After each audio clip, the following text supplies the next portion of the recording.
औज़ुबिल्लाहि मिनश्शैतानिर्रजीम बिस्मिल्लाहिर्रहमानिर्रहीम। हम बात कर रहे थे हज़रत इंसान के 7 लताइफ के बारे में और मैं बता रहा था कि अल्लाह रब्बुल आलमीन ने हज़रत इंसान को आग, हवा, मट्टी, पानी से और अपनी ज़ात कुदरत की रूह हक से पैदा फरमाया और गोश्त, पोश्त, हड्डियाँ वगैरह से हज़रत इंसान का बज़ाहरत को तैयार किया।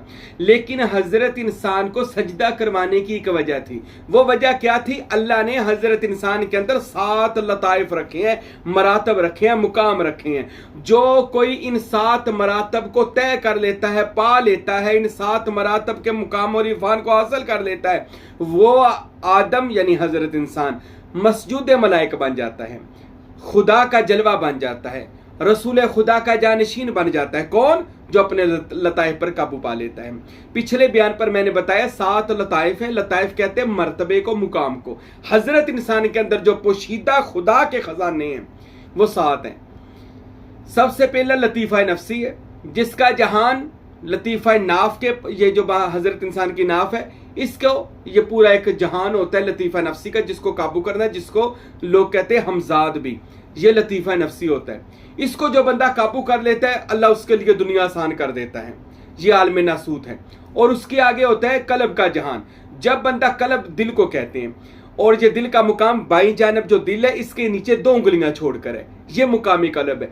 और मुकाम कल्ब पर आपने इसमें अल्लाह ज़ात को नक्श करना है, यानी दिल के अंदर आपका मुर्शद आकर इसमें अल्लाह ज़ात नक्श करे। और आपका जो दिल है, ये दिल तो खाना खुदा है, इसको गैर खुदा से पाक करना है, तो इसमें ज़ात को लेकर आना है।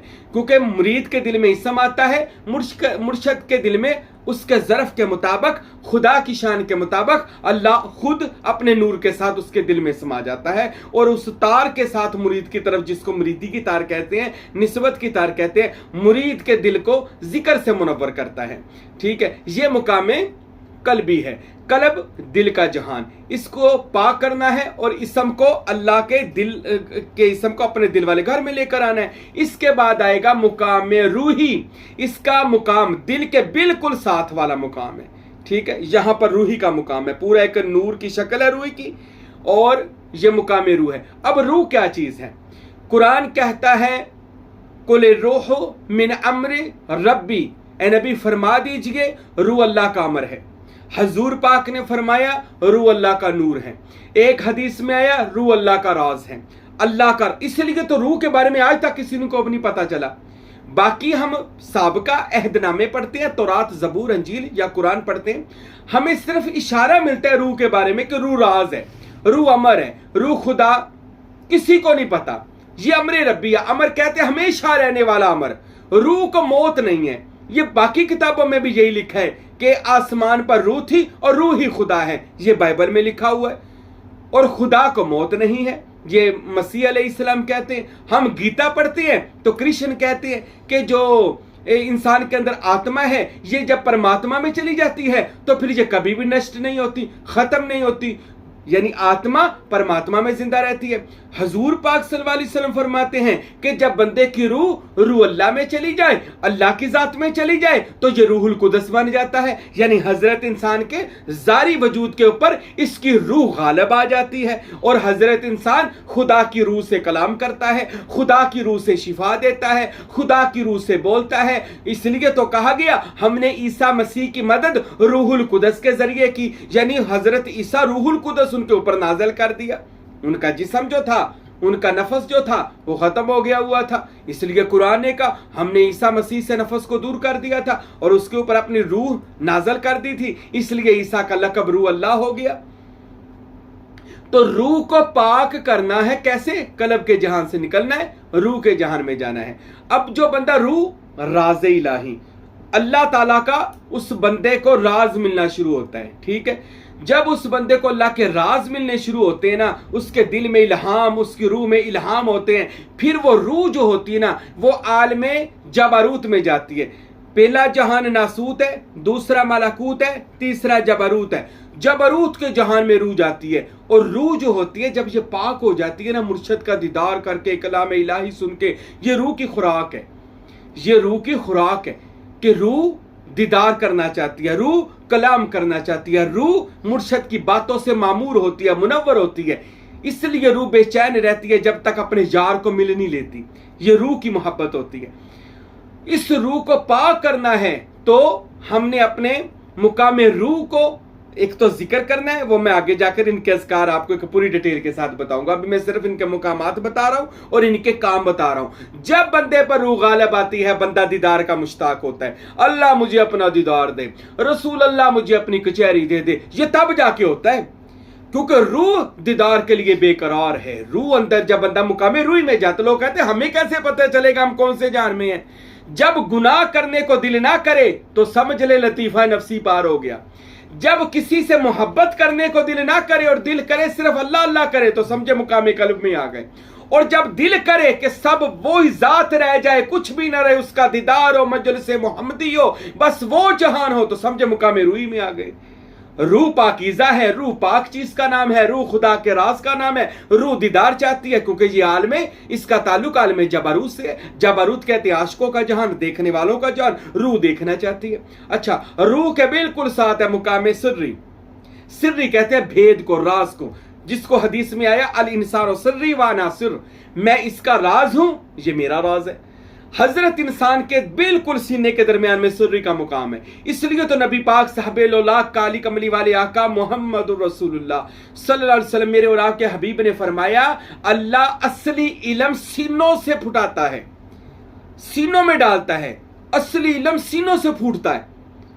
इसलिए हजूर ने फरमाया अलम नशरह लका सदरा का। कुरान कहता है हबीब हमने आपके सीने को अपने राज से मुनव्वर ना कर दिया। और इसी तरह मौला अली फरमाते हैं मुझे नबी पाक ने अपने सीने से लगाया और अपने सीने का राज मेरे सीने में मुंतकिल कर दिया। इसको मुकाम सिर्री कहते हैं। जब आपको तमाम राज़े इलाही मुर्शद और खुदा के जरिए मिलने लग जाए तो आप जान लेना कि आप मुकाम सिर्री में पहुंच गए हैं, अल्लाह के राजदार बनने लग गए हैं।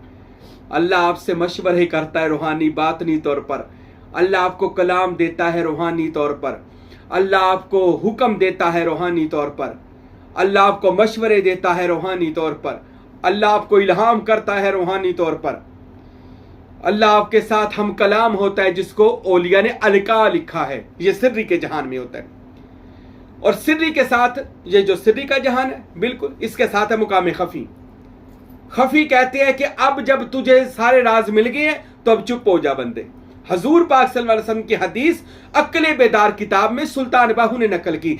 जब बंदे को अल्लाह अपना राज दे देता है अल्लाह उसकी जुबान काट देता है कि ए बंदे अब इस राज को आगे ना बताना। क्यों ना बताना? क्योंकि अभी सिर्फ राज बताए गए हैं, राज का मुकम्मल हमराज नहीं तू बना। एक राज का मिल जाना, एक खुद ही हमराज हो जाना, ये और मर्तबा होता है। राज मिल जाना, राज को संभालना, ये बड़े मुश्किल काम होती है। इस वजह से मुकाम खफी है। खामोश हो जा, किसी को ना बता, क्योंकि तू अभी मंजिल पे नहीं पहुंचा। मंजिल से पहुंचने से पहले किसी को नहीं बता सकता कि तू किस जहान में है। इसलिए इसे कहा जाता है खफी, खामोश। इसके ऊपर चले जाएं, ये खफी है, इसके ऊपर को चले जाएं मुकाम मख्फी।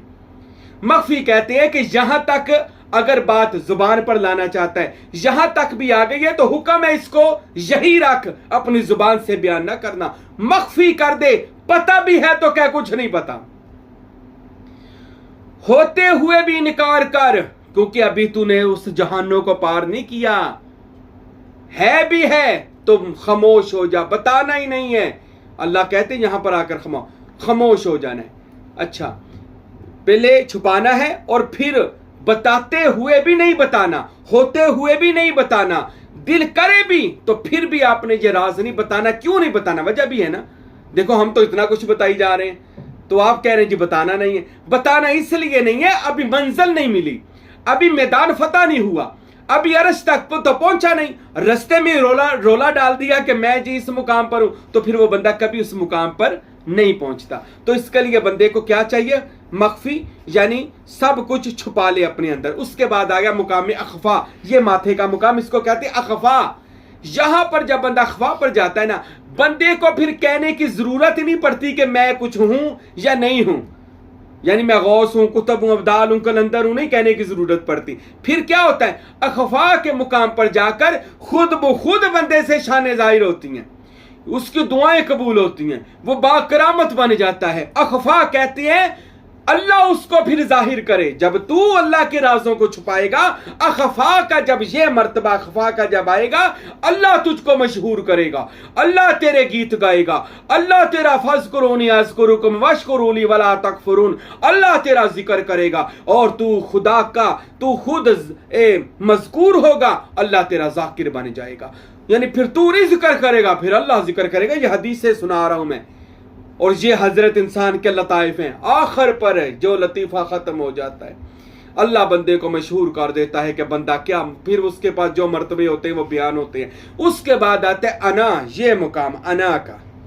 अना कहते हैं उस जहान में जहां पर कोई मर्तबा ना रहा, कोई मुकाम ना रहा, कोई शान ना रही, कुछ भी ना रहा सिवाय अल्लाह के। अनल हक, अनल हय्यो, अनल कय्यूम, अनल रहमान, अनल रहीम। यस, बस अल्लाह की यही आवाज़ें आती रही। कहां पर? मुकामी अना, जहां पर सिवाय अल्लाह के कुछ नहीं है। बंदा फिर उस जहान में चला जाता है, फिर बंदा बंदा नहीं रहता।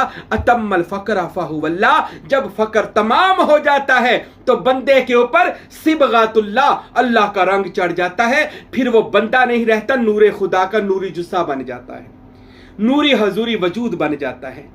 फिर वो उस मर्तबे पर पहुंच जाता है जिसको रसूल खुदा सल्लल्लाहु अलैहि वसल्लम ने फरमाया कि मर्रानी फ़क़द राइल हक, फिर जिसने मुझे देख लिया, ऐन ज़ाते खुदा को देख लिया, वो ज़ाते खुदा में इतना फना और बका हो जाता है। नबी पाक के ज़माने में, नबी पाक तो थे ही थे, हज़रत अली भी इस मुकाम पर जब पहुंचे ना, तो फिर नबी ने अली की तरफ देखकर फरमाया, बल्ले अली, इस मुकाम पर तू भी पहुंच गया, जा आज के बाद तुझे देखना भी इबादत है। यानी अली इस मर्तबे पर पहुंच गए थे जहां पर वो इबादत बन जाती है, अल्लाह ताला का दीदार। अली अल्लाह के दीदार में गुम हो गए, रसूल अल्लाह अल्लाह के दीदार। इसको मुकाम अना कहते हैं। ये हजरत इंसान का आखिरी लताइफ के बाद जो आखिरी मुकाम है, इसको अना कहा जाता है। इंशाअल्लाह अगले बयान में मैं बताऊंगा अना के ऊपर भी एक जहान है, जहां पर जाकर ना अना है ना जहान है, कोई चीज भी नहीं है। लैसा कमिस्ली शै, किसी चीज से मैं उसकी मिसाल नहीं दे सकूंगा। इंशाअल्लाह वो मैं अगले